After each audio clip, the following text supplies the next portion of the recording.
नमस्कार दर्शक बंधु स्वागत करुच्ची आमर यूट्यूब चैनल फ्रेश ओडिशा को।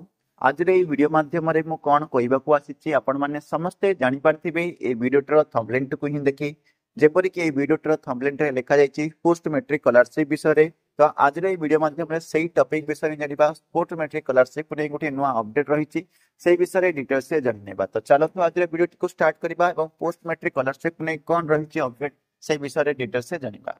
आपण मैंने समस्ते जानते post matric scholarship state scholarship under जो मैंने भी आवेदन करते मैट्रिक पर जो मैंने भी मैक्सिमम पिला पोस्ट मैट्रिक स्कॉलरशिप को आवेदन करती से स्टार्ट होता जोटा कि 26 सेप्टेम्बर 2025 आवेदन स्टार्ट होता 30 नवेम्बर 2000 पर्यंत पोस्ट मैट्रिक स्कॉलरशिप को आवेदन कर तारीख था।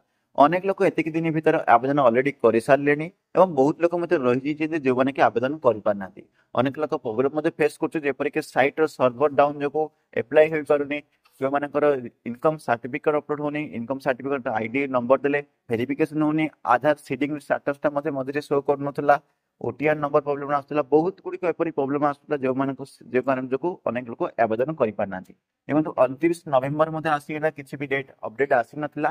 तो समस्त मन में गोटे डाउट था कि जदि आम आवेदन बर्तमान हो पारे तो आम स्कॉलरशिप अमाउंट टी एप्लाई करूँ ना स्कॉलरशिप अमाउंट टी पाइबू ना अनेक लोक मध्य गोटे क्वेश्चन था।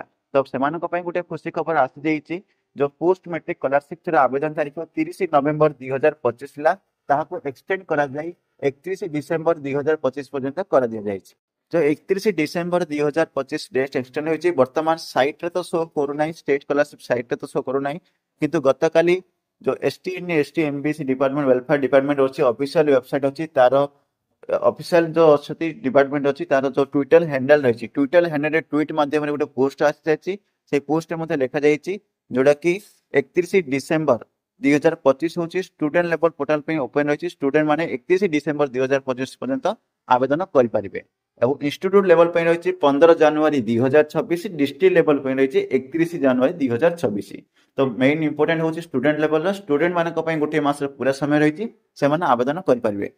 बर्तमान ट्राए करूँ जदि हो तो बहुत भल कथा जब इश्यू आप सल्व हो यथाशीघ्र सल्व हम कारण मसे टाइम अच्छी कारण प्रोब्लेम सैट्र सल्व है पे आवेदन करेंगे। तो ये अपडेट आशा कर अपडेट विषय आपने जापारे। तो चलतु आज वीडियो ये रखा पुणी आउ गोटे वीडियो आउ गोटे टॉपिक को नहीं से विदाय दिंतु। जय हिंद, वंदे मातरम।